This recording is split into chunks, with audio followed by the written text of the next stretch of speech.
Assalamualaikum warahmatullahi wabarakatuh. Alhamdulillah, pertama kita syukur pada Allah Subhanahu wa taala di hari yang penuh dengan barakah, Yaumul Jumaah, iaitu hari Jumaat penghulu kepada segala hari.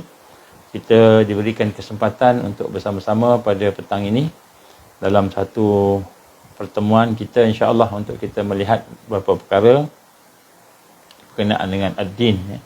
Jadi insya-Allah pada petang ini mari sama-sama kita melihat satu ayat Allah Subhanahu wa taala, surah Al-A'raf, dan ayat 137 sebagai mukadimah, insya-Allah.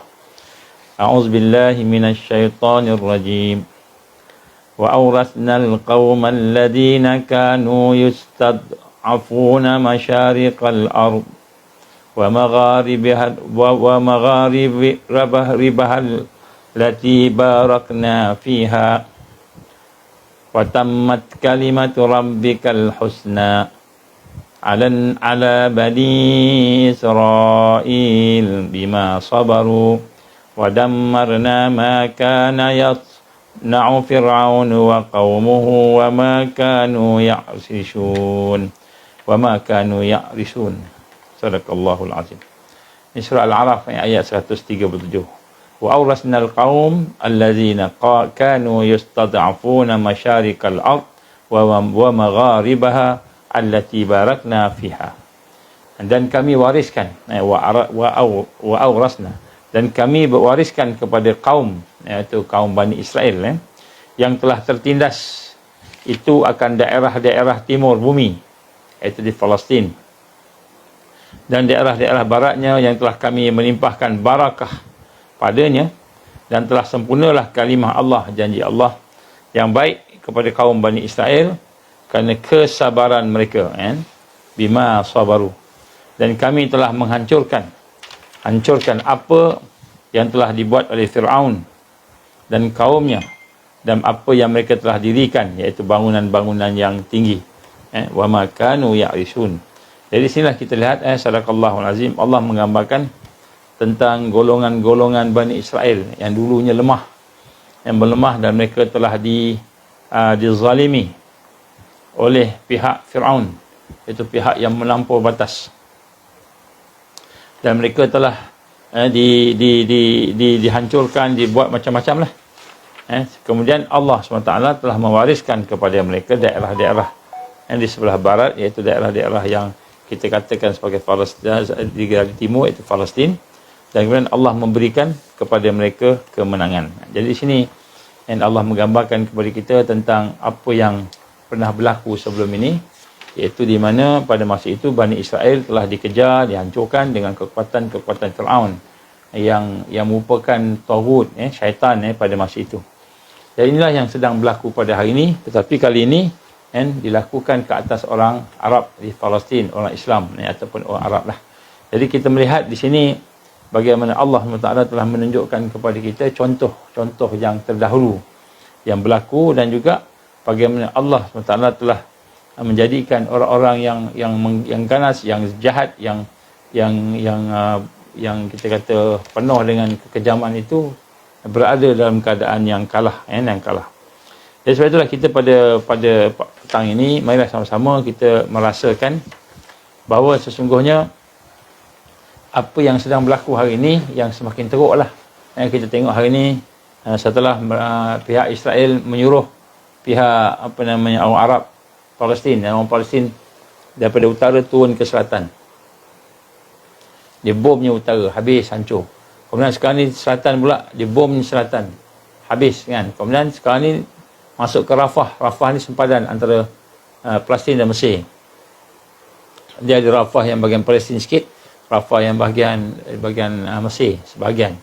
Jadi kita lihat Rafah pun sekarang sedang dibom, diletupkan. Jadi apa yang kita nampak pada hari ini, bagaimana sesungguhnya mereka mahu menghancurkan seluruh apa yang ada pada di Gaza tu. Mereka nak hancurkan, bukanlah mereka nak kita kata macam berdamai ke, ceasefire ke, macam mana yang digambarkan oleh Netanyahu kan. Netanyahu cakap, dia kata kalau nak ceasefire boleh ceasefire, tapi kena ikut dia punya kehendak, term dia lah yang macam tu. Tidak apa yang bukan sebagai mukadimah, saya ingin mengajak diri kita sama-sama merasakan satu perkara, bahawa sesungguhnya sekiranya Allah SWT mengizinkan perkara ini berterusan sehingga akan sampai satu peringkat di mana mungkin maksimum, kita gambarkan maksimum serangan-serangan oleh Yahudi Israel ni, maka pada masa itu dia akan bawa kepada kita, maknanya tanggungjawab tu akan jatuh kepada orang sekitar, untuk terutamanya untuk mempertahankan Baitul Maqdis. Ya, sebab itulah kita pada hari ini saya ingin mengajak tuan-tuan perempuan hari ini, kita hidup dalam suasana-suasana yang mana Allah Ta'ala menjadikan kita berada dalam suasana yang penuh dengan materialistik, zaman materials, iaitu kita hari ini hidup dalam keadaan penuh dengan hedonisme. Jadi kalau berhibur tu hiburlah, main bola, konsert, sebagainya kan, main sukan kan, tetapi ibadah pun nak ada hiburan juga. Jadi maknanya kita sekarang ni ibadah pun kita nak jadikan sebagai satu yang boleh memenuhi tuntutan nafsu juga. Jadi sampai peringkat ibadah pun macam itu. Jadi sampai peringkat kita lihat pergi umrah pun bukanlah pergi umrah sangat, tapi lebih kepada melancong tentunya. Macam pergi ke kota London, macam pergi ke Singapura, pergi ke Thailand, pergi ke Brunei dan mana-mana lah nak pergi tempat, pergi jalan-jalan ni kan. Jadi sama macam pergi Mekah, sama macam pergi Madinah, umrah tapi sebenarnya melancong. Ini zaman hedonisme, zaman untuk seronok, zaman berada di alam jahiliyah, iaitu kita ni berada dalam keadaan nak seronok je, tak payah fikir masa depan, tak payah fikir dunia, tak payah fikir akhirat. Jadi inilah suasana yang ada pada masa sekarang. Sebab itulah kita melihat sebagaimana dalam keadaan begini, maka kita perlu menghidupkan gerakan ataupun kata-kata satu pergerakan yang bagaimana telah dihidupkan oleh Rasulullah sallallahu alaihi wasallam, yang disebut sebagai gerakan Islam. Rasulullah sallallahu alaihi wasallam, gerakan Islam ni maknanya harakah Islamiyah. Jadi harakah Islamiyah di zaman kita ini, di era masa hari ini, bukanlah sekadar gerakan-gerakan biasa, tetapi sebenarnya gerakan ini yang kita tahulah, kita dengar banyak orang cakap pasal tajdid ni kan, maka sebenarnya gerakan pembaharuan, gerakan untuk kebangkitan. Ini sebagai sebut harakah tajdidiyah, harakah tajdidiyah, gerakan untuk mengislah, mentajdid, melaksanakan perubahan, taghyir, pembaharuan. Dan dalam keadaan begini, maka kita kena faham, dia mestilah bermula dengan bagaimana dia Nabi bermula. Bagaimana dia Nabi bermula, iaitu Nabi bermula dengan dakwah, yang mana dakwah itu membina kekuatan akidah dan iman. Bermula dengan kekuatan akidah dan iman, dia bukan bermula daripada kekuatan-kekuatan yang lain. Sebab itulah kita lihat pada hari ini, lahirlah mereka yang sekarang ini kita sudah melihat mujaddid. Para mujaddid maknanya mereka yang mahu mentajdidkan atau memperbaharukan, meningkatkan, membangkitkan semula Islam. Sekarang dah mula, kita boleh nampaklah adanya mujaddid di dalam umat ini, yang mana banyak di kalangan kita ini yang disebut sebagai orang yang mahu memperjuangkan Islam tadi, membangkitkan Islam tadi, yang mungkin istilahnya disebut sebagai mujaddid sesuai dengan hadis Nabi, itu mereka yang akan mentajdidkan agama, man yujaddidu laha dinaha. Maka di sini kita lihat hakikat seorang mujaddid itu, atau seorang pembaharu, seorang yang akan mentajdidkan, memperbaharui sesuatu itu, maka nombor satu, dia tidak akan berkompromi dengan dasar ataupun dengan kalimah al-haq, kalimah kebenaran. Jadi macam mana kita nak lihat mujaddid tu okey tak okey ke kan? Okey tak okey itu tengok dia tidak boleh berkompromi dengan asas, dasar-dasar Islam, dasar-dasar al-haq, as-sadiqah, kalimah kebenaran yang al-haq itu. Dan dia akan menempatkan kalimah hak itu di tempat yang sebenar. Dia bukan hanya sekadar kata saya nak bangkit Islam, saya nak tajdid Islam, tapi dia masih lagi berkompromi. Kan, dalam pemikirannya, dalam hatinya, dalam kehidupannya masih lagi dia boleh berkompromi dengan pemikiran-pemikiran yang berasaskan jahiliah tadi yang bertentangan dengan Islam. Seperti contohnya kita nak sebut secara umumnya, contoh yang kita tahu tentang kan bagaimana dia nak Islam, tapi Islam yang liberal contohnya. Dia nak kompromikan antara barat dan timur. Ataupun Islam yang macam mana? Islam yang sekular, Islam yang boleh Islam tapi terpisah antara dunia dan akhirat, terpisah antara agama dengan kehidupan, terpisah, sekular kan. Ataupun kan Islam yang mana dia bersifat mungkin kita kata bercampur-campur.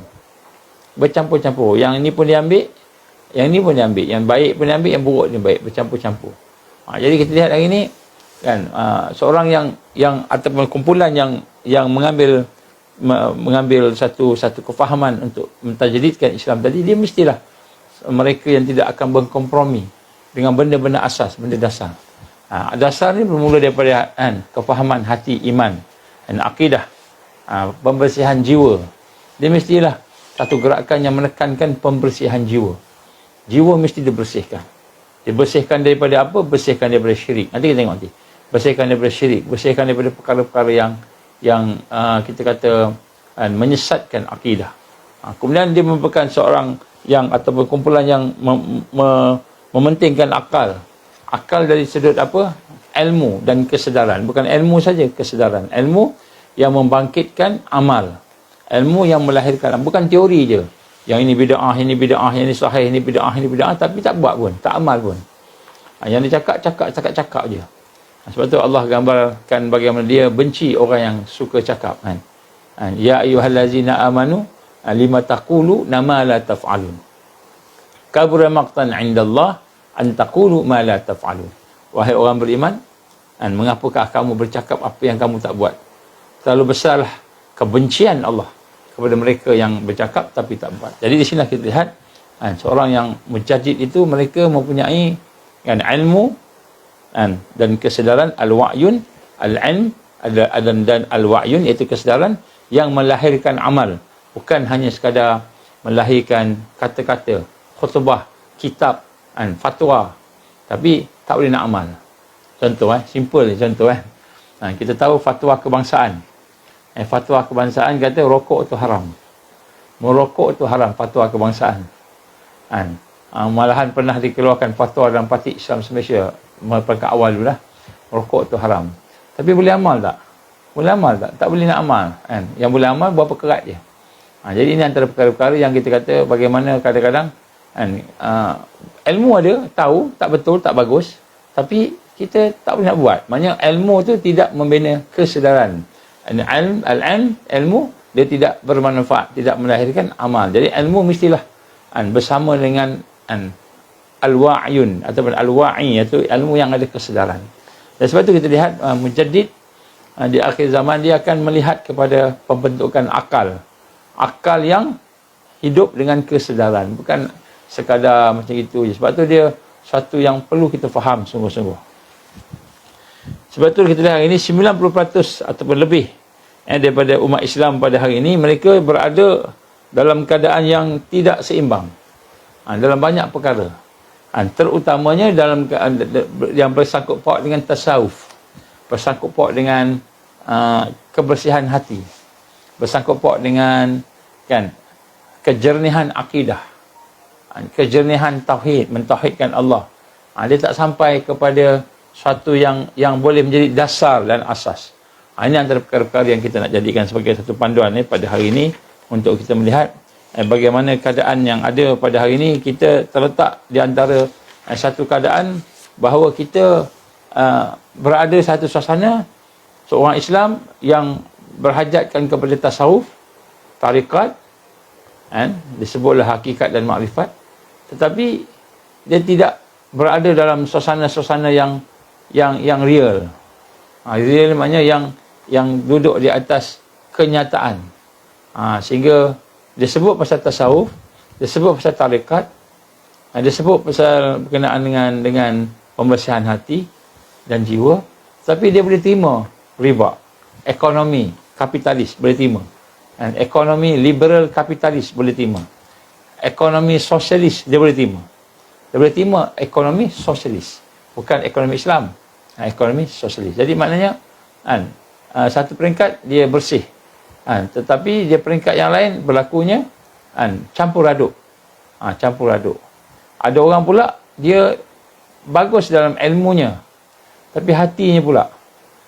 Bila hatinya tidak bersih, maka lahir pula akhlak yang kotor. Akhlak yang kotor. Jadi gerakan tajdidiyah ini, harakah tajdidiyah ini, gerakan tajdid ini ialah gerakan yang bersifat komprehensif, bersifat syumul, yang didasarkan oleh hati yang bersih dan diasaskan juga oleh pemikiran yang sedar, pemikiran yang ada ilmu. Dia bukan hanya sekadar buat aja, ikut aja, tapi dia kena ada ilmu. Begitu juga dia seimbang dengan kehidupan muamalah yang ada. Sebab tu kita lihat hari ini contohnya, apabila kita telah menyatakan bahawa kita akan menang sebagainya, maka ramai yang kata kita perlukan kepada pertolongan Allah, ma'unah dan kita kata pertolongan Allah lah, macam itu kan.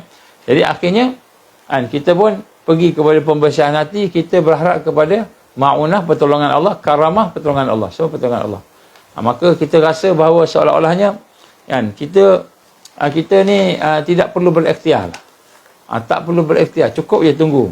Nanti bila kita beriman pada Allah, mentauhidkan Allah, bila kita zikir banyak-banyak, maka Allah akan bagi kita kemenangan. Jadi ada sebahagiannya berpandangan macam itu. Jadi kita nak sebut kat sini, memang Allah Subhanahu Wa Taala lah satu-satunya harapan kita. Satu-satunya sandaran kita. Satu-satunya pergantungan kita ialah Allah Subhanahu Wa Taala, Rabbul Alamin, Rabbul Jalil. Dialah satu-satunya sandaran kita. Dan hanya kemenangan daripada dia saja. Kemenangan akan datang daripada dia. Allah gambarkan kepada kita bagaimana kemenangan itu daripada Allah Subhanahu Wa Taala. Wa man nasru illa min indillah. Dan tidaklah ada kemenangan itu melainkan hanya daripada Allah. Jadi kemenangan itu memang daripada Allah. Wa man nasru illa min indillah. Innallaha azizun hakim. Sesungguhnya Allah tu maha mulia, maha berkuasa, maha bijaksana. Jadi betul kita kata kemenangan itu daripada Allah. Tapi adakah bermakna kita tak perlu berikhtiar? Kita tak perlu berusaha. Kita tak perlu dah terlibat dengan, kita kata, kegiatan-kegiatan yang nampak seperti duniawi. Tak perlu dah nak bekerja, tak perlu dah nak belajar, tak perlu dah nak fikir bisnes ke apa, tak perlu. Adakah itu kedudukannya? Sebab itulah kita sebut sini, memang betul bahawa Allah lah satu-satunya harapan kita. Satu-satunya sandaran kita. Sekiranya kita tidak bersandar pada Allah, syirik kita. Syirik kita. Nanti kita akan tengok sekali. Sekiranya kita tidak bersandar pada Allah, syirik kita. Kita bersandar pada apa? Usaha kita, syirik kita. Kita bersandar pada diri kita, syirik. Jadi, la haula wa la quwata illa billah. Ini Nabi sebut apa? Wala haula wala quwata illa billah. Tidak ada upaya, tidak ada kekuatan melainkan Allah Subhanahu Wa Taala. Jadi memang kita kena sandar pada Allah. Tetapi adakah bermakna kita tidak perlu berikhtiar, tidak perlu berusaha, kita menolak ikhtiar? Jadi apabila kita bersandar kepada Allah, bergantung harap kepada Allah, bertawakal kepada Allah, adakah kita meninggalkan faktor-faktor kebendaan? Ini satu perkara yang kadang-kadang kita tak kena faham. Iaitu kadang-kadang kita ingat kita cukuplah, kita fikir nak pergi sembahyang aja, fikir nak ibadah aja, ibadah khusus saja, fikir nak berzikir aja. Jadi kita terlupa bahawa sebenarnya di situ ada faktor-faktor, ada usaha yang Allah perintahkan kita lakukan, yang mana berkaitan dengan sains dan teknologi, berkaitan dengan ekonomi dan kehidupan, berkaitan dengan hubungan muamalah sesama kita dan sesama yang bukan Islam. Sebab itulah Allah gambarkan kepada kita, walaupun kita bergantung, berharap, bersandar kepada Allah Subhanahu Wa Taala, tapi kita tidak boleh menolak ikhtiar dan usaha. Kena buat, kena berusaha. Kerana itulah telah ditentukan oleh Allah Subhanahu Wa Taala. Sebab tu harakah tajdidiyah ini, harakah kita kata gerakan untuk tajdid, melakukan kebangkitan, dia merupakan gerakan yang memahami Islam secara syumul, secara menyeluruh, dan mendekati Islam secara menyeluruh. Dia tak boleh hanya sekadar kita kata, oh saya ni Kan? Kita nak lawan Dajjal, kita kena bersihkan hati kita, kita kena banyak zikir, banyak doa, nanti Allah tolong. Maka sekiranya itulah kefahaman kita, maka kita masih lagi tidak lengkap dalam persiapan kita. Kerana Allah memerintahkan kita apa? Wa'iddu lahum mastata'tu min quwwah wa min ribatil khail turhibuna bihi aduwallahi wa aduwakum wa akharina min dunihim la ta'lamunahumullahu ya'lamuhum wa ma tunfiqu min syai' fi sabilillah yuwaffa ilaikum wa antum la tuzlamun. Sadaqallahul azim. Ini surah Al-Anfal, ayat 60. Apa Allah gambarkan? Wa'iddu lahum mastata'tum min quwwah. Jadi Allah gambarkan, dan persiapkan diri kamu, sediakan diri kamu untuk menentang musuh yang menceroboh, musuh yang menyerang kamu. Ni sekarang dah serang dah. Gaza dah habis, tinggal Rafah aje. Kan? Jadi lepas Rafah, lepas Gaza, kita lah kan. Jadi Allah gambarkan wa'iddu lahum mastata'tum min quwwah. Kamu kena persiapkan, sediakan daripada diri kamu itu segala kemampuan dengan kekuatan, segala jenis kekuatan, min quwwah, daripada segala kekuatan. Maksudnya segala kekuatan ni perintah Allah, kita kena ikhtiar, kena usaha. Wa min ribatil khail, Allah bagi contoh. Apa dia? Daripada pasukan-pasukan kuda yang lengkap. Jadi Allah gambarkan kuda, maknanya ni bukan zikir je, ni bukan kita baca Quran aja, ini bukan kita amalan seterusnya kita boleh dapat melompat sana, melompat, terbang sana, terbang sini dengan karamah yang kita dapat. Tak, Allah suruh perintah kita, Allah perintah kita supaya mempersiapkan juga pasukan berkuda yang mana dia akan menggerunkan untuk menggerunkan musuh, dan persiapan dengan persediaan itu, maka musuh kamu serta musuh-musuh yang lain yang kamu tidak ketahui. Kita ada musuh yang nampak dan musuh yang kita tak nampak. Yang musuh nampak ni yang macam kita depan mata kita nampaklah Zionis tu, yang tak nampak. Terdiri daripada nafsu kita contohnya, terdiri daripada syahwat kita, ataupun terdiri daripada keluarga kita yang jadi musuh. Keluarga pun ada jadi musuh juga. Terdiri daripada kawan-kawan kita yang kita tak nampak, tikam belakang contohnya. Jadi maknanya Allah perintahkan kita mempersiapkan diri kita bukan saja dari aspek-aspek keimanan dan sebagainya, tetapi juga aspek-aspek yang lain, iaitu bersifat ketenteraan, contohnya kuda-kuda, pasukan berkuda yang mana ini akan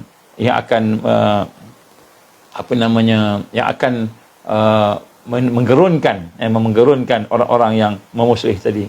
Dan apa sahaja yang kamu belanjakan, Allah suruh infak. Bukan maknanya kita nak sekadar zikir aja, baca Quran je. Wa ma tunfiqu min syai' fi sabilillah. Maka kamu infak juga. Maknanya kamu ada harta, ada duit, ada tenaga, ada pemikiran, ada sesuatu yang kamu boleh tunfiqu fi sabilillah. Min syai', wa ma tunfiqu min syai' fi sabilillah, iaitu kamu mengeluarkan, menginfak, sedekah. Kamu bagi infak, bagi sedekah. Min syai', daripada segala sesuatu.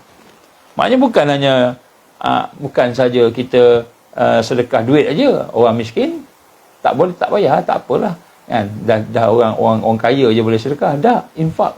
Infak ni semua orang. Ada orang infaknya dalam bentuk tenaga, ada orang dalam bentuk pemikiran, ada orang dalam bentuk kepakaran, ada orang dalam bentuk mungkin dia boleh menulis, ada orang dalam bentuk bercakap, mungkin ada orang pula dalam bentuk kewangan. Jadi min syai', daripada segala sesuatu. Apa sahaja yang kamu infakkan, min syai' fi sabilillah, yang kamu infakkan perjalanan Allah tadi, yuwaffa ilaikum, akan Allah sempurnakan pada kamu. Allah akan sempurnakan. Jadi maknanya Allah perintah wa'iddu lahum mastata'tum min quwwah ni, maknanya Allah perintah kita supaya kita berusaha, berikhtiar, membina kekuatan. Jadi ini perkara yang kadang-kadang kita tak faham. Bagaimana, kenapa hari ini orang Islam dia ramai tapi dia tak boleh kuat, tak ada kekuatan. Kenapa? Sebab dia faham Islam ni akidah saja. Betul, Islam ni akidah, iman, betul. Tetapi bukan itu sahaja. Islam juga menyuruh kita membersihkan hati, memperkuatkan akidah, menjernihkan akidah kita, iman kita, membebaskan daripada syirik, mentauhidkan Allah. Ini perintah Allah. Dan pada masa sama suruh kita membina kekuatan akal. Akal yang ada ilmu, akal yang ada kesedaran. Kenapa? Akal yang ada ilmu dan kesedaran, maka akal itu ada kekuatan. Hati yang ada kebersihan, hati yang bersih, yang faham, yang ada cahaya iman, yang mentauhidkan Allah, dan hati yang benar-benar melaksanakan tuntutan la ilaha illallah Muhammad Rasulullah, maka hati itu ada kekuatan. Akal yang ada ilmu, akal yang ada kesedaran, akal itu ada kekuatan. Begitu juga dengan fizikal jasad. Jasad yang telah dipimpin oleh rajanya hati yang beriman, yang mengenal Allah, yang memahami hakikat Allah, hakikat makhluk dan sebagainya. Akal yang ada ilmu dan akal yang ada kesedaran tadi, maka jasad juga akan turut bersama-sama menjadi kuat. Menjadi kuat. Sehingga akhirnya bukan saja hati, akal, jasad, seluruh kehidupan kita. Semuanya untuk perjuangan. Semua untuk perjuangan. Jadi sebab itulah di sini kita melihat bagaimana keadaan umat pada hari ini, kenapa dia terkeliru. Kerana dia ingat Islam ni hanya sekadar apabila kita ada kat masjid, itulah Islam. Bila kita bersama tuan guru, itulah Islam. Sebenarnya Islam seluruh kehidupan kita. Seluruh kehidupan kita. Sebab itulah hari ini masa sembahyang kita fokus pada Allah. Masa puasa lillahi ta'ala. Masa kita pergi haji umrah, kita kata saya buat kerana Allah.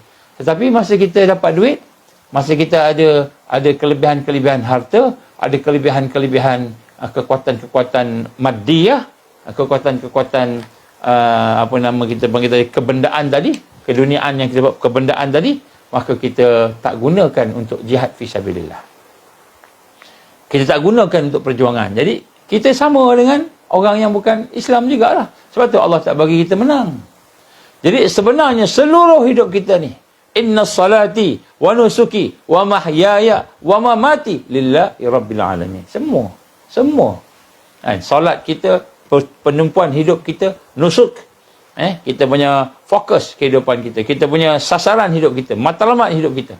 Hidup kita sendiri, wa mahyaya wa mamati, kematian kita lillahi rabbil alamin. Jadi bila kita melihat yang ini, baru kita nampak, oh rupanya di situlah keperluannya untuk saya beriman, saya berilmu, saya beramal, berukhuwah, membentuk satu harakah, disebut harakah tajdidiyah, harakah yang akan mentajdidkan Islam.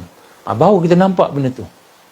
Kalau tidak akan jadi macam mana orang Nasara, Kristian. Macam mana orang Kristian?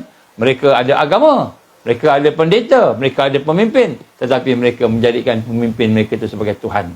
Apa yang digambarkan oleh Allah dalam surah At-Taubah ayat 31. A'udzubillahi minasyaitonirrajim. Ittakhazu ahbarahum wa ruhbanahum arbaban min dunillah wal masih ibn Maryam wa ma umiru illa liya'budu ilahan wahida la ilaha illahu subhanahu amma yusyrikun. Nampak?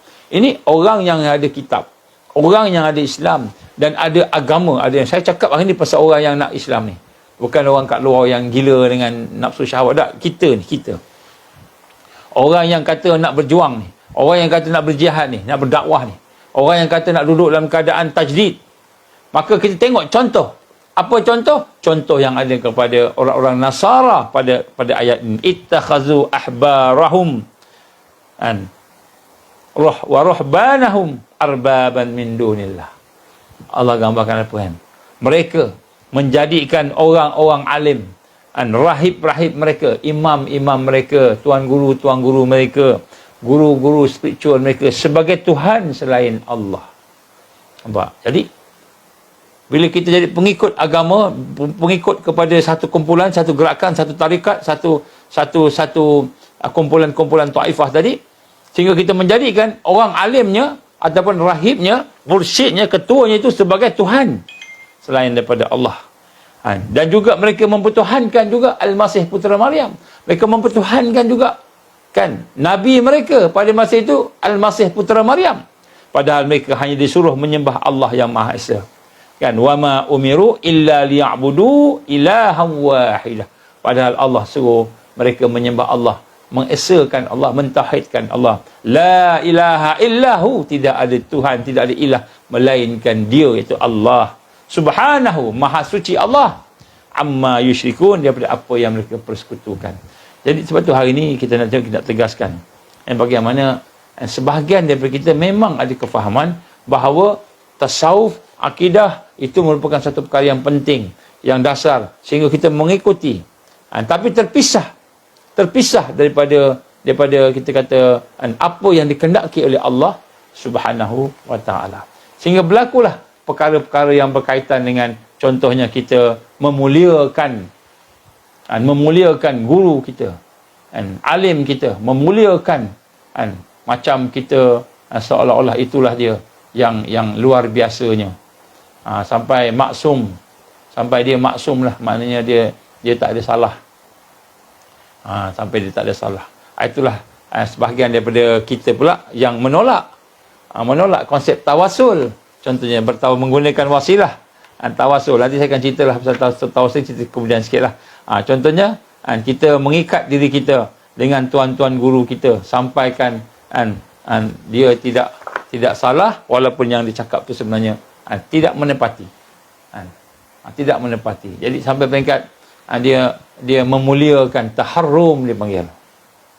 Jadi sebenarnya konsep tawassul di dalam Islam, menjadikan wasilah di Islam tadi tu pada makhluk. Kita bukan memuliakan makhluk. Bukan kita memuliakan makhluk, ataupun bukan kita sebut konsep khidmat. Khidmat tu bukan ta'abud. Khidmat tu kita nak khidmat pada tuan guru. Khidmat kepada bukan ta'abud. Bukan ta'abud namanya bukan kita menyembah dia, mengabdikan dia. Ini sesat. Jadi konsep taharrum dan ta'abud dalam kita berwasilah, dalam kita nak mendapatkan kebaikan dalam Islam tadi, dalam barakah dan sebagainya sebut tadi, maka konsep taharrum dan ta'abud itu adalah sesat. Jadi kita dalam Islam dia ada konsep wasilah dan dia ada konsep rabitah. Konsep rabitah namanya ikatan hati. Ikatan hati kita dengan Rasulullah sallallahu alaihi wasallam, ikatan hati kita dengan para sahabat, para tabi'in, tabi'in, dan juga sampailah kepada ulama muhakkikin, sampailah kepada ke bawah, sampai kepada tuan guru kita atau kepada mursyid kita. Maka konsepnya bukanlah kita memuliakan taharrum. Bukan taharrum. Kita bukan kata tidak boleh memuliakan orang yang memang soleh, tapi konsepnya bukan memuliakan. Kita menghormati dia, tapi bukan kita mengagungkan, bukan.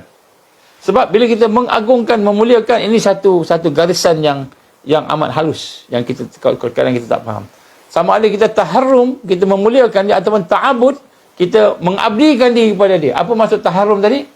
Kita merasakan dialah yang hebatnya, bukan Allah. Itu taharrum. Jadi kalau nak apa-apa kena dialah.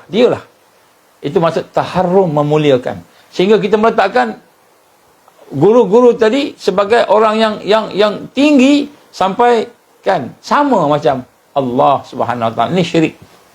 Ini syirik. Begitu juga konsep ta'abud. Ta'abud ni maknanya kita khidmat seperti kita mengabdikan diri kepada dia. Apa dia maknanya? Bila benda yang baik, benda yang betul, kita buat. Benda yang tak betul, yang disuruh pun kita buat. Itu ta'abud.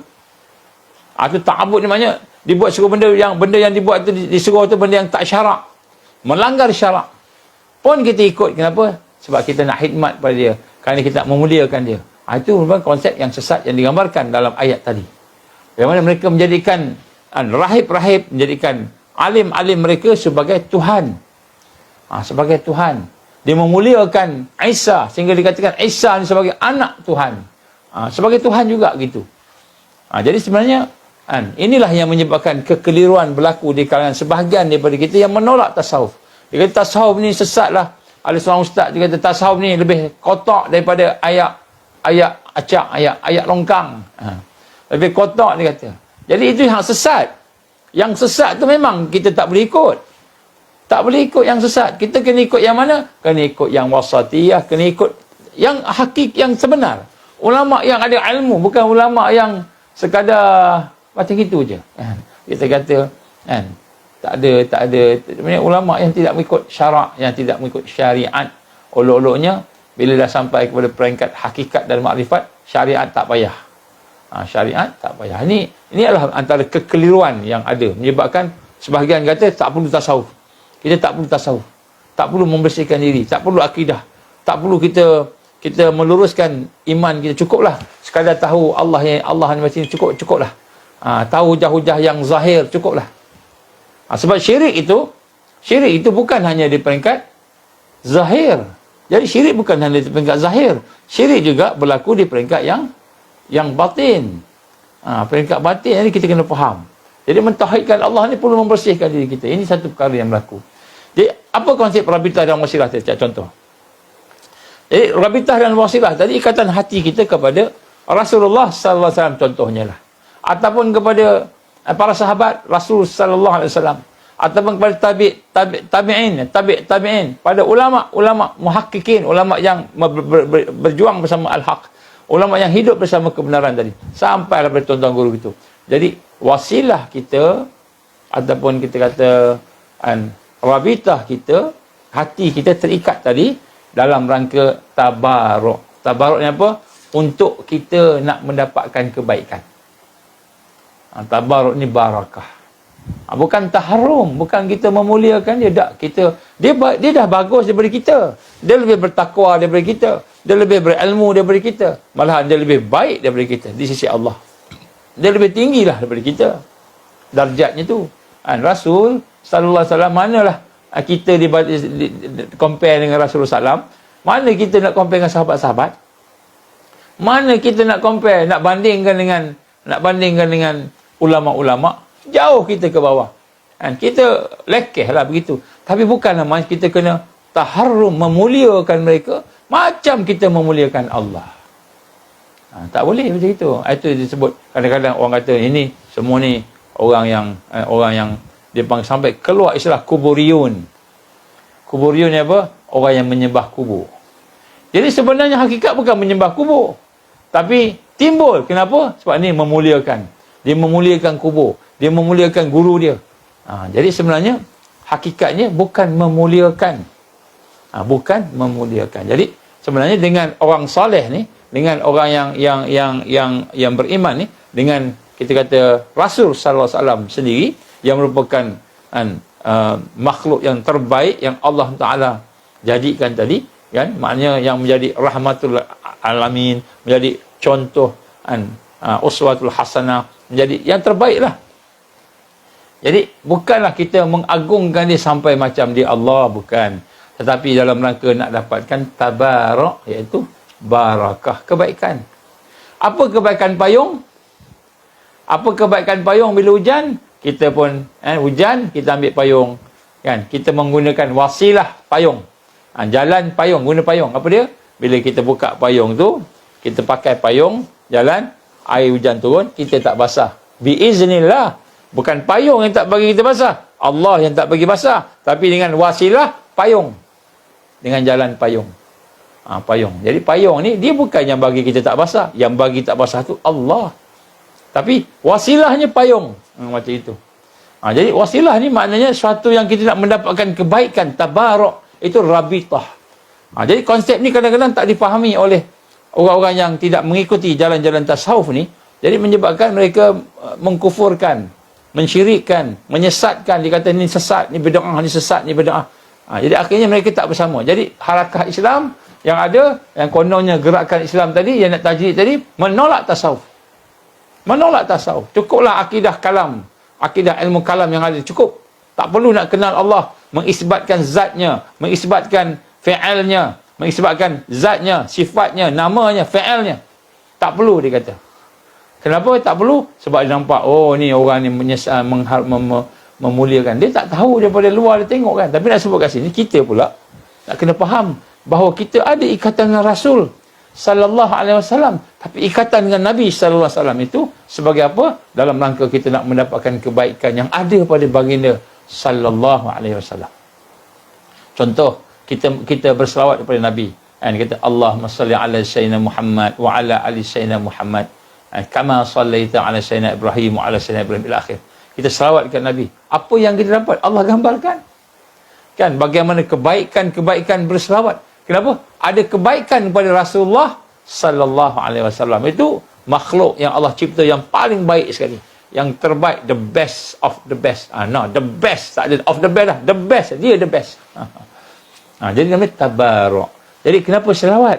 Kenapa mulakan selawat? Sebab nak mendapatkan kebaikan daripada kehebatan yang Allah bagi kepada darjat tinggi pada Nabi tadi berbanding kita lah macam itu. Itu tawasul. Rabitah pula, kita mengikat hati kita dengan orang-orang yang terdahulu daripada kita. Hati kita dengan orang soleh yang bersama kita. Hati kita bersama dengan sahabat-sahabat kita. Tuan-tuan guru kita tadi. Dalam rangka nak mendapatkan kebaikan. Bukan memuliakan. Jadi ini antara perkara-perkara yang kita nak kena rasa. Dan di sinilah kita lihat bagaimana sebenarnya perkara itu amat membantu kepada perjuangan tadi. Jadi sebab tu yang boleh apa? Tabaruk dan taqarub. Taqarub ni apa? Kita nak dekatkan diri dengan Allah Subhanahu Wa Taala. Jadi kenapa saya menghargai, menghormati, menyanjungi. Kalau kita gunakan memuliakan, boleh juga perkataan tu ditengok level kan. Jadi kenapa kita memuliakan Rasul sallallahu alaihi wasallam? Kenapa kita menyanjungi Rasul sallallahu alaihi wasallam? Sebab kita nak taqarub. Taqarub ni apa? Mendekati. Mendekati apa? Apa yang baik ada pada Nabi itu kita nak contoh. Apa sunnah yang ada pada dia kita nak contoh. Taqarub, nak dekati. Apa yang ada kebaikan daripada guru kita nak jadi contoh kepada kita. Itu yang betul. Dan kenapa kita jadi contoh pada dia taqarub tadi? Dalam rangka nak taqarub dengan Allah supaya kita lebih dekat dengan Allah. Ini konsep yang betul. Jadi bukannya kita ni khidmat dengan dia supaya kita ni nak mengabdikan diri kepada dia. Bukan. Ini kena betulkan konsep ni. Dan kadang-kadang kita lihat inilah antara perkara yang menyebabkan sebahagian daripada orang yang mengaku salafus salih, yang nak ikut salafus salih, dia kata tak ada dalam sirah-sirah dalam hadis Nabi yang sahabat-sahabat ni rabitah dengan Nabi, tak ada. Banyak sebenarnya. Nanti saya akan sentuh rabitah, saya akan sentuh khusus nanti. Dan sebab tu nak sebut kat sini bagaimana kadang-kadang apabila berlaku perkara-perkara yang tak betul, sesat pada tasawuf, kepada akidah dan sebahagian daripada manusia yang tidak ada panduan tadi, maka itu menyebabkan gerakan Islam yang dia nampak strategi je. Maka dia kata apa? Kita kena bergerak di ekonomi. So ekonomi kita kena kuatkan ekonomi. Ekonomi kuat, ummah kuat, akan tertegaklah Islam. Dia terlupa yang kuatkan ekonomi itu kan bukan usaha dia, tetapi akidah dia yang mentauhidkan Allah, bukan yang mensyirikkan Allah. Bukan ekonomi yang tegakkan Islam, tetapi Allah yang tegakkan Islam. Macam mana kita nak tahu Allah yang tegakkan Islam sebenarnya? Allah yang bagi kemenangan tadi hanya dengan akidah yang benar, hati yang bersih. Jadi kadang-kadang orang ingat kan, kita tak boleh tasawuf ni kotor, sedangkan tasawuf itulah asas. Benda membersihkan hati ni asas. Sebab tu dan Allah gambarkan tak berubah satu kaum melainkan berubah apa yang ada dalam diri dia. Innallaha la yughayyiru ma biqaumin hatta yughayyiru ma bi anfusihim. Takkan berubah satu kaum itu daripada buruk kepada baik melainkan dia mengubah apa yang ada di dalam diri dia tu, anfusihim. Jadi begitu juga Nabi gambarkan, kalau baik, baiklah dia, kalau buruk, buruklah dia. Itulah hati. Ala fil jasadi mudghah, iza saluhat jasadu kullu, wa iza fasadal jasadu kullu, ala wahyal qalb. Jadi penting hati ni, itulah raja. Kalau baik, baiklah semua. Kalau rosak, rosaklah semua. Situ. Jadi sebab tu harakah tajdidiyah ini mesti merupakan harakah yang menghidupkan akidah. Sebab itulah faktor kesatuan di akhir zaman bukan kerana unsur-unsur yang luar dulu, tapi bermula dengan hati yang bersih, hati yang jernih dengan akidah, hati yang hidup, yang faham macam mana berjalan menuju kepada Allah, yang faham macam mana nak membina hubungan yang benar dengan Allah Subhanahu wa taala. Jadi sebab itulah kita lihat hari ini kita kena hati-hati dengan keadaan-keadaan yang ada. Ya sebab itulah selain daripada itu maka akan datanglah yang lain-lain, Jadi ini saya nak sama-sama bawa. Saya nak bawa satu benda yang mungkin kita akan tengok sikitlah. Iaitu kita bincang yang semalam kemarin, bagaimana salah satu perkara yang penting ialah as-sabar. Ista'inu bis-sabri was-salah. Sebut nak membina kekuatan akhir zaman ini ialah mesti dengan sabar. Dan Allah menggambarkan dalam hadis Nabi sallallahu alaihi wasallam. Saya sebut Allah menggambarkan, maknanya Nabi ini menyampaikan. Allah lah sebenarnya. Baik. Ini af'al Allah. Apa kata Rasul sallallahu alaihi wasallam? Kata sabda Nabi sallallahu alaihi wasallam, fa in min waraikum an ayyaman sabru fihinna mislu qabdi ala al-jamr lil 'amil fihin mislu ajin khamsin rajulan ya'maluna misla amalikum atau kama Rasul sallallahu alaihi wasallam. Ini hadis Imam Tirmizi hasan gharib ya. Apa kata Rasul sallam ni? Sesungguhnya di belakang kamu, waraikum ayyaman, di belakang kamu akan ada hari-hari di mana as-sabru, bersabar itu seperti fihinna mislu qabdina 'alal jamr, seperti kamu menggenggam bara, memegang atau menggenggam bara api. Jadi Nabi gambarkan akan ada pada hari-hari yang kemudian, zaman kita ni lah. Dalam hadis yang lain pula, Nabi gambarkan ya'ti 'alan nas zamanun sabir. Jadi akan datang kepada manusia itu satu zaman. And ya'ti 'alan nas zamanun as-sabiru fihim 'ala dini kal qabd 'alal jamr. Iaitu memegang, berteguh dengan agama, berpegang dengan agama itu bagaikan memegang menggenggam bara api. Jadi di sinilah Allah menggambarkan melalui Rasulullah SAW ini bagaimana kata Nabi tadi, bahawa akan sampai hari-hari kamu kena berhadapan dengan kesabaran, dan kesabaran itu datang daripada kesusahan yang sangat-sangat dengan izin Allah, sehingga seperti kamu menggenggam bara, maknanya terbakar tangan kita ni. Kalau kita bayangkan ini adalah bara api, bara api, kita pegang dia, genggam, maknanya kalau lepas, terlepaslah agama. Kalau lepas, terlepaslah agama, terlepaslah Islam. Sesat, kafir, munafik, syirik dan sebagainya. Jadi kalau tak nak lepas daripada Islam, genggam, pegang. Jadi agama jadi panas. Agama itu jadi satu yang asing. Bukan lagi asing, bukan lagi panas, dan bukan lagi asing, tetapi panas, sehingga kan terpaksa genggam. Dan genggam itu maknanya mencederakan tangan kita, mencederakan tangan. Jadi nak ambil agama ni kena pegang, genggam sampai mencederakan tangan melecur, tangan terbakar, ataupun tangan mungkin rosak, sakitnya bukan kepalang lah, macam itu. Jadi kata Rasul sallallahu alaihi wasallam ini, fa inna min waraikum ayyaman sabru. Kamu akan sampai pada waktu nanti, hari-hari yang kemudian itu, di mana hari itu penuh dengan kesabaran. Fihinna mislu qabdin 'alal jamr, seperti kamu menggenggam bara. Jadi kita akan berhadapan. Sebab tu saya sebut tajdidiyah, nak faham tentang harakah tajdidiyah ini, nak faham tentang harakah yang kebangkitan ni pun dah satu yang susah. Tak sama dah, arus tak sama. Ada orang fokus pada tarbiyah. Tarbiyah pun satu aspek dia. Ada orang fokus kepada dinar. Ada orang fokus kepada tarikat. Ada orang fokus berkenaan dengan education. Jadi macam-macam. Sedangkan harakah tajdidiyah tadi, harakah yang akan mentajdidkan agama tadi, ialah harakah yang komprehensif. Dia mesti faham Islam seluruhnya. Dan dia mesti mempersiapkan diri dia secara menyeluruh. Macam mana Allah firmankan ayat yang kita baca tadi, surah Al-Anfal ayat 60. Persiapkan diri kamu dengan segala kekuatan yang kamu mampu, daripada pasukan-pasukan kuda, dan juga daripada apa yang digambar tadi, infak. Kamu boleh infak, mana keluarkan apa yang ada pada kamu, dan sebagainya.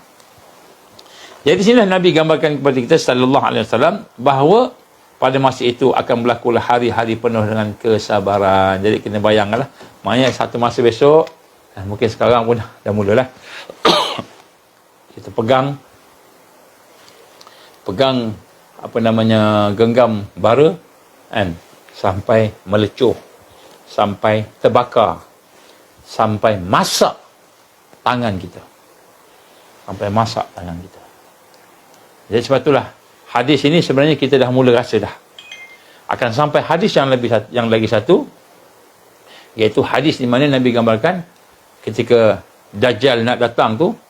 Jadi orang yang memegang bara tu dah terlalu lama dipegang, dah tak tahan dah, maka akan berlakulah seseorang mukmin, orang Islam, pada paginya dia beriman, petangnya kufur, petangnya beriman, paginya kafir. Jadi maknanya paginya tu dia boleh pegang, genggam agama dia, petang dia tak tahan dah, dia lepas kufur dia. Ada orang yang pegang, genggam masa petang, sampai petang boleh, besok pula genggam, terlepas kan, dia punya bara dia ataupun agama dia, maka kufur dia di besok pagi. Jadi saat itu kata Nabi, tunggulah Dajjal keluar petang atau malamnya atau besok paginya. Jadi maknanya ujian tadi sampai peringkat genggaman tangan kita tadi tu, bukan saja dia melecur, bukan saja dia terbakar, masak sampai tak larat nak pegang, terlepas.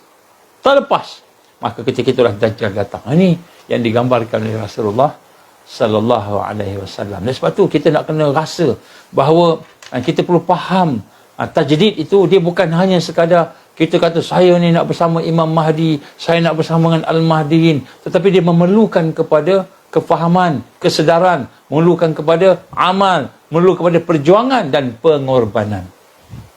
Jadi semua itu tidak boleh dilakukan dalam keadaan kita seorang-seorang. Tak boleh. Dia mesti bersama sahabat-sahabat. Tak mampu nak pegang. Kita dah pegang, dah genggam dah ni. Dah genggam dah ni. Kan? Dah panah dah. Nak terbuka dah. Sahabat kita pegang. Kita tak terbuka ni. Nak terlepas. Sahabat kita pegang. Sama-sama pegang. Dia pegang bawah pula. Agama ni. Pegang bawah. Kalau kita seorang-seorang, boleh terlepas.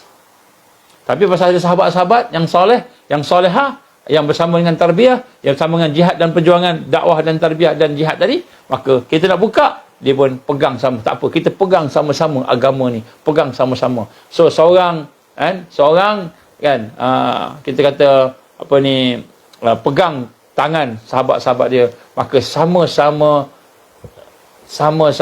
terbakar, sama-sama masak, sama-sama mati, sama-sama hidup.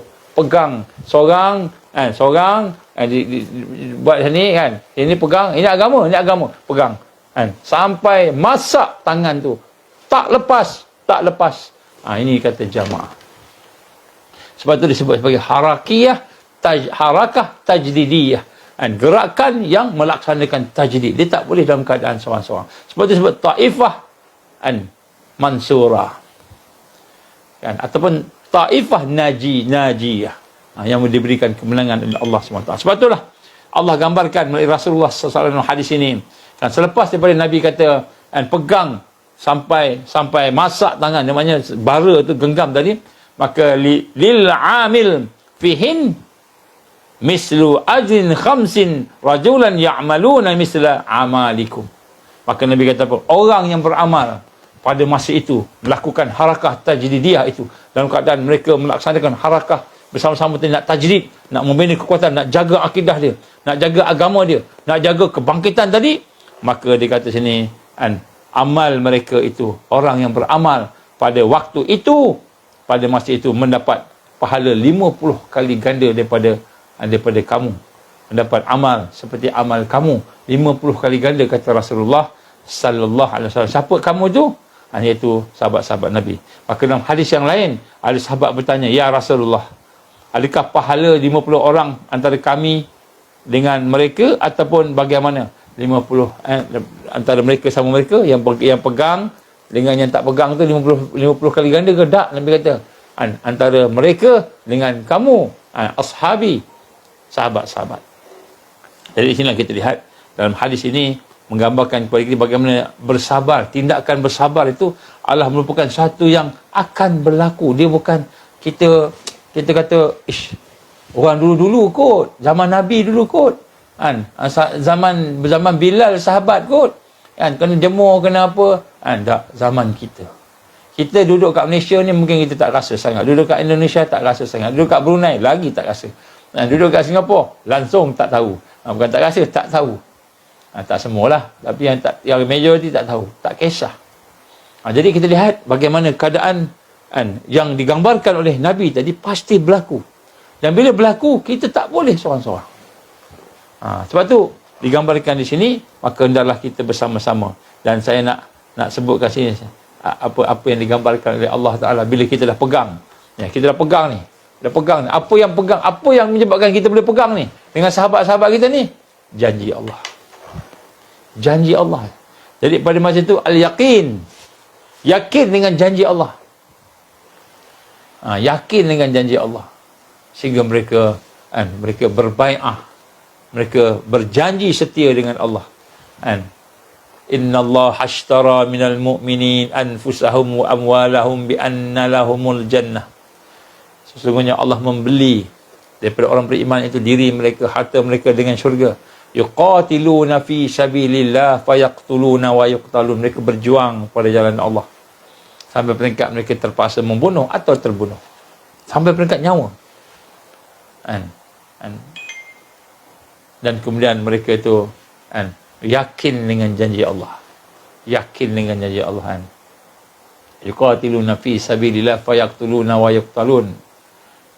Sehinggalah mereka itu terpaksa membunuh dan terbunuh. Dan mereka yakin dengan apa yang Allah letak, Allah tulis, Allah firmankan dalam Al-Quran, Injil dan Taurah. Baik, saya nak tengok apa janji Allah. Janji Allah yang bagaimana saya pernah sebut ni, tuan-tuan, puan-puan, sahabat-sahabat yang dikasihi, sahabiah yang dikasihi. Wa'adallahu alladhina amanu minkum. Wa'adallahu alladhina amanu minkum. Dan Allah menjanjikan kepada orang-orang yang beriman di kalangan kamu. Wa'amilus salihat. Dan mereka yang beramal salih di kalangan kamu. La yastakhlifannahum fil ard. Kama stakhlafal ladhina min qablihim. Maka kamu bahawa ia akan menjadikan mereka itu bukan menang. Allah tak sebut menang. Lebih daripada menang. Khalifah, kepimpinan.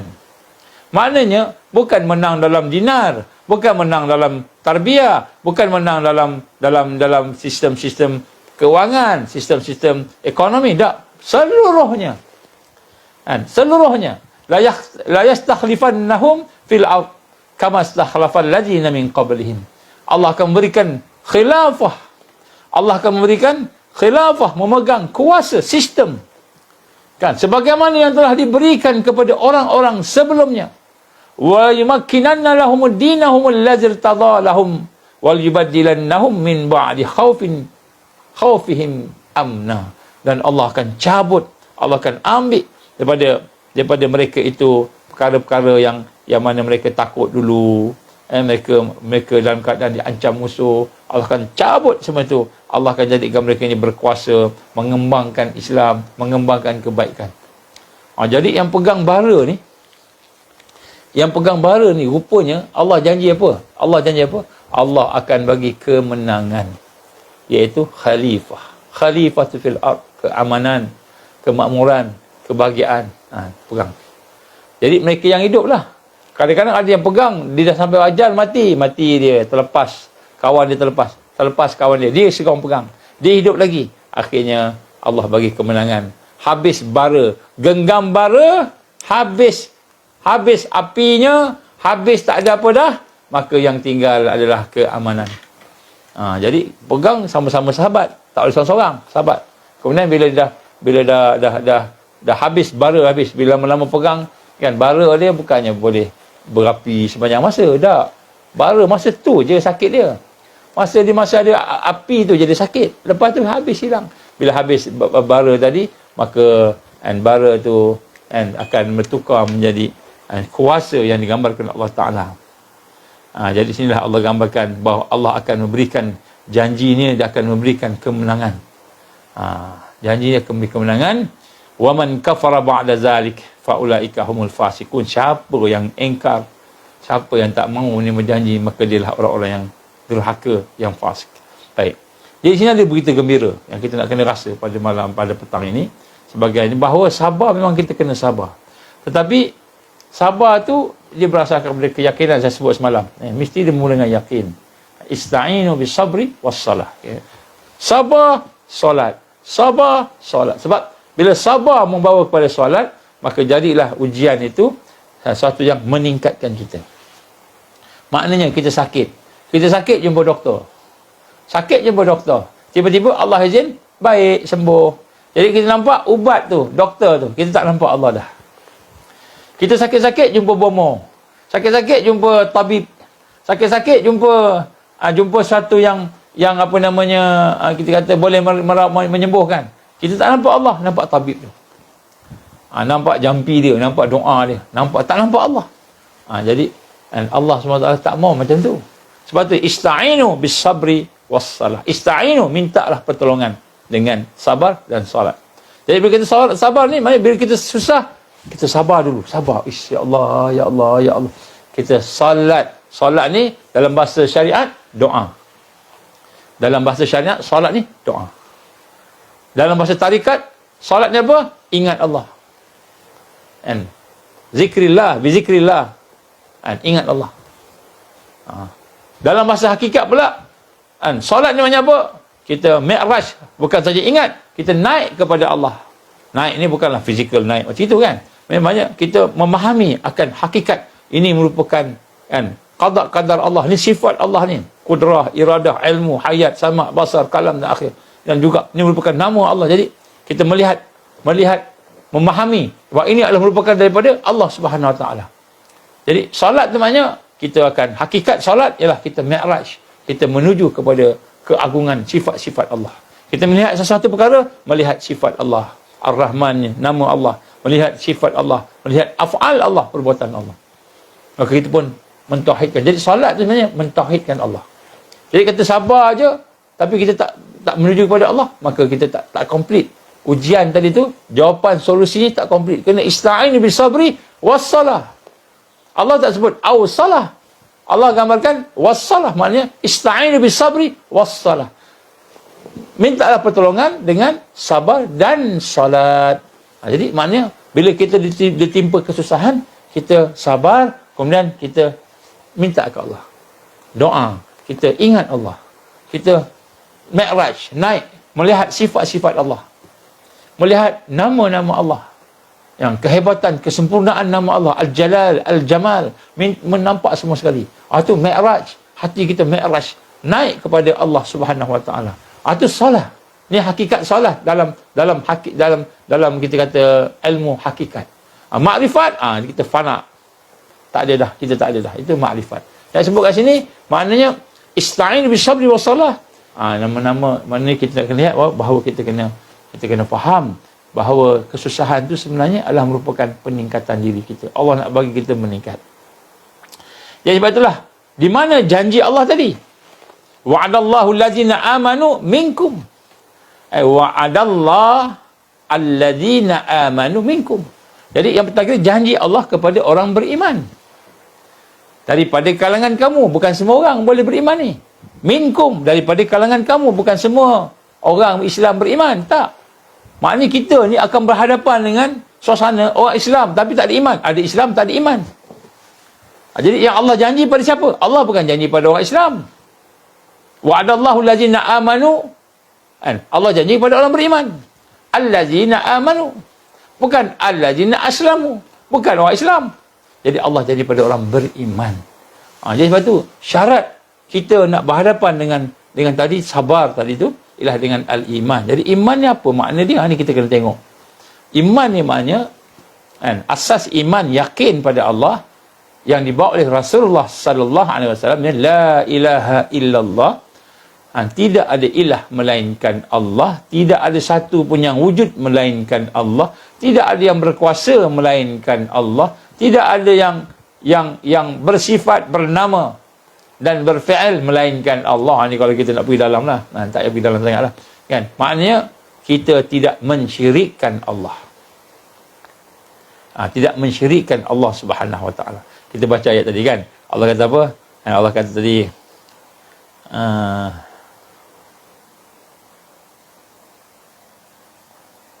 Okey.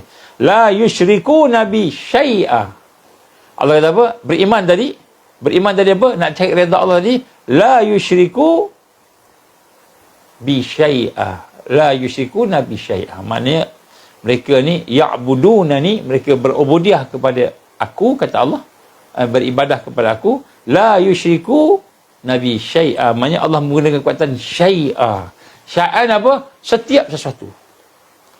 Setiap semuanya nak dapatkan janji Allah ni mesti beriman pada Allah, tidak mensyirikkan Allah di atas segala sesuatu. Jadi jangan kita hanya lihat segala sesuatu tu dengan kacamata yang sempit, iaitu syirik yang zahir aja. Apa syirik yang zahir? Yang kita nampak. Ni syirik ni, syirik ni. Ni syirik ni yang nampak. Tak. Bahkan merangkumi semua jenis syirik. Jadi sebab tu kita nak kena betul-betul ni, nak dapat tajdid ni kita kena betul-betul bebas daripada syirik. Dua jenis syirik. Ada banyak jenis syirik, kita nak dua yang penting. Yang paling penting kita kena tengok sungguh-sungguh, berhati-hati. Kita proses. Yang lain dia akan datang. Yang pertama syirik tawajuh dipanggil. Jadi syirik ni, maknanya beriman ni, maknanya kita nak la ilaha illallah yang Nabi bawa tadi, kalimah syahadah tadi, kan? Kalimah mentauhidkan Allah. Maksudnya kita bebas daripada syirik. Syirik yang pertama, tawajuh. Apa maksud tawajuh ni? Kita beramal, kita melaksanakan sesuatu, mengharapkan selain daripada Allah. Kita mengharapkan selain daripada Allah. Atau syirik tawajuh. Syirik tawajuh. Jadi maknanya apa? Kita buat satu perbuatan, tujuan kita mungkin nak dapat redha Allah. Saja aku puasa, kita puasa kerana apa? Kita puasa kerana nak redha Allah, nak pahala. Pada masa yang sama, saya puasa ni kerana nak diet contohnya. Ini dipanggil syirik tawajuh. Boleh tak kita puasa kerana Allah, kerana nak diet? Boleh tak? Tak boleh. Siapa yang buat macam itu, maka Allah telah berfirman dalam satu hadis qudsi an Abi Hurairah radhiyallahu an. Apa kata Rasul sallallahu alaihi wasallam? Innallaha yaqul, Allah telah berfirman di dalam satu hadis qudsi, ana aghna syuraka'i 'ani syirik. Aku ni maha kaya. Aghna, aku ni maha kaya daripada segala perkara yang disekutukan. Daripada bersama dengan segala yang disekutukan. Faman 'amila 'amalan fa asyraka fihi ghairi fa ana minhu bari'un. Maka siapa-siapa yang mensyirikkan aku, maknanya menyamakan aku, nak puasa kerana Allah, nak puasa kerana diet, dua kerana. Kalau doa nak minta sihat, tak apa. Doa boleh diet, tak apa. Bukan kerana diet. Maka Allah akan tinggalkan kita kepada apa yang kita syirikkan tadi. Ini maksud syirik tawajuh. Jadi untuk kita betul-betul nak memahami akan hakikat ini, maka bila kita melakukan amal, kita bekerja, beramal, belajar, buat apa sahaja, satu je kita nak redha Allah. Itu je, redha Allah. Habis yang lain apa? Yang lain tu fadilat. Tak payah minta, Allah bagi, Allah tahu. Tapi nak minta boleh tak? Boleh minta. Sebab apa? Allah suruh minta. Ud'uni astajib lakum. Berdoalah, mintalah pada aku akan kabulkan. Jadi minta boleh, tapi jangan kerana benda tu. Contohnya kan, kita nak buat sesuatu supaya orang pandang kita tinggi. Tak boleh. Tu riak nama dia. Kita buat sesuatu supaya kita kata kita ikhlas, tapi pada masa sama kita nak harta. Kerana harta kita buat.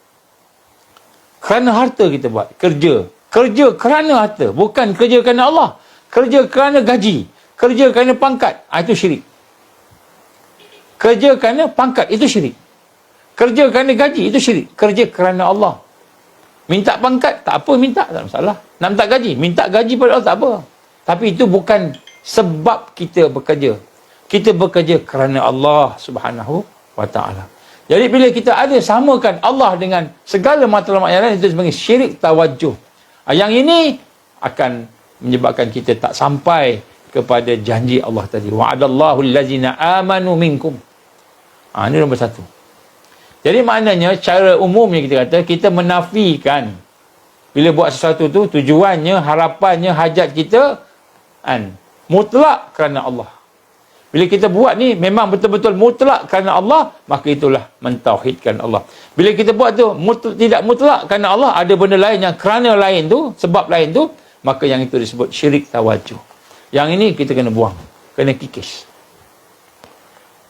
Habis bekerja dapat gaji tak apa ke? Dapat gaji tak ada masalah. Itu dipanggil kelebihan bekerja, fadilat. Kena kerja dengan betul, kerja kuat, kerja smart work. Hard work boleh, tapi bukan hard work kerana nak dapat duit. Hard work kerana Allah. Duit dapat, itu Allah bagi ganjaran, fadilat, itu rezeki Allah bagi. Boleh minta? Boleh, tak ada masalah, mintalah. Tapi bukan kerana gaji, bukan kerana duit. Ini kita kena betulkan. Ini disebut sebagai apa yang digambarkan sebagai kita menafikan mutlak harapan tadi hanya kepada Allah Subhanahu wa ta'ala. Jadi ini syirik yang pertama. Syirik yang kedua ialah syirik yang disebut juga sebagai syirik isti'anah. Ini kebanyakan orang tasawuf setelah membersihkan daripada syirik yang tawajuh tu, dia bersihkan syirik isti'anah. Isti'anah ni apa? Kita memohon kepada Allah selain daripada Allah. Contohnya kita memohon kepada sesuatu yang selain daripada Allah Subhanahu Wa Taala, seperti kita minta tolong pada bomo manusia yang kita percaya ke dia. Dialah yang boleh menyembuhkan. Dia yang boleh menyembuhkan. Itu syirik. Itu namanya syirik isti'anah, meminta pertolongan. Atau kita minta kepada orang lain, orang itulah boleh bantu kita, orang itulah yang boleh tolong kita, orang itulah boleh ni. Itu syirik. Kita merasakan ada satu kuasa lain selain Allah, sedangkan Nabi mengajar kita apa? La haula wala quwwata illa billah. Tidak ada suatu daya upaya, tidak ada suatu kekuatan illa billah, melainkan Allah. Jadi ini pun satu benda yang kita nak kena betul. Jadi kena bersihkan hati kita ni. Jadi habis macam mana kita nak minta pertolongan? Minta pertolongan pada Allah. Habis boleh tak jumpa doktor? Boleh jumpa doktor. Sebagai sebab aja. Kenapa? Sebab Allah perintah kita berusaha. Allah perintah kita berusaha. Pergilah jumpa. Wa'idul lahum mastata'tum min quwwah, dia kan? Allah kata, persiapkan diri kamu dengan kekuatan. Kita kena berusaha. Tapi bukan dia, bukan itu yang menjadikan berkesan, yang memberi bekas kepada apa yang kita nak tadi. Makan, bukan makan yang mengenyangkan. Allah mengenyangkan, tapi usaha makan. Kita makan, minum, makan, semua. Kenapa? Nak mengenyangkan. Tapi bukan dia mengenyangkan, Allah mengenyangkan. Ini maknanya isti'anah, syirik isti'anah. Kita nak dapat sesuatu, pertolongan, bantuan atau apa sahaja, kita rasa lain daripada Allah yang memberi kesas, yang memberi bekas. Jadi termasuk diri kita juga. Kita rasa saya yang pandai, saya yang terror, saya yang berilmu, saya yang kaya, saya, semua saya. Keakuan dipanggil. Keakuan tu pun syirik. Kita rasa kitalah yang pandai. Kalau tak kerana aku pandai bercakap, maka sebenarnya dia tak akan datang. Contoh kan kita kata. Jadi sebenarnya memang kita bercakap, tapi yang memberi bekas pada percakapan kita dan yang memberi kekuatan kita bercakap, kudrahnya, iradahnya, semua daripada Allah. Ini kita mentauhidkan Allah. Ini maksud mentauhidkan, membersihkan. Jadi gerakan tajdidiyah ini, harakah tajdidiyah ini membersihkan hati, membersihkan akidah, mentauhidkan Allah. Barulah sampai wa'adallahu allazi amanu minkum. Itu tak sampai ayat lagi. Dan janji Allah berjanji kepada orang-orang yang beriman di kalangan kamu yang beriman tadi. Wa amilus solihat, dan juga orang yang beramal. Jadi bila kita faham yang ni, patutlah kita kena faham tasawuf. Kita kena bersihkan kadar syirik kita ni macam mana. Kita minum, kita rasa air yang menghilangkan haus. Kita makan makanan yang menghilangkan lapar. Bukan, makanan ni sebab je. Ada orang makan berkilo-kilo sampai gemuk-gemuk, tak kenyang, rasa tak puas. Ada seorang kawan tu, dia pernah cakap dia ada sakit gastrik. Dia kata dia makan sampai dia dah rasa kat sini dah, kat tekak dah makanan tu, tapi dia rasa masih lagi lapar, nak makan lagi. Tak kenyang-kenyang. Ada juga. Sebab yang beri kenyang bukan makanan, Allah yang beri kenyang.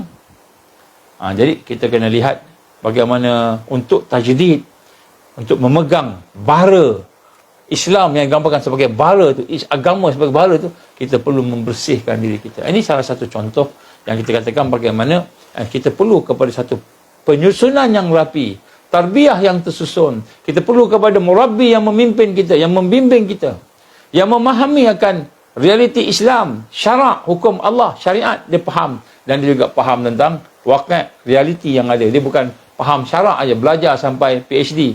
Pergi ke Madinah, Islam di Madinah, belajar dekat dengan Rasulullah SAW, tapi sekadar tahu ilmu fiqah, ilmu usuluddin, dia tak tahu waqi', tak kenal musuh tak kenal. Dia tengok Bill Gates, dia nampak bagus Bill Gates ni, tolong orang, padahal dia tak tahu siapa Bill Gates. Dia tengok Rothschild, oh bagus Rothschild, kaya, tolong orang, ada dia punya yayasan tolong orang, bagus Rothschild. Dia tak tahu Rothschild ni siapa.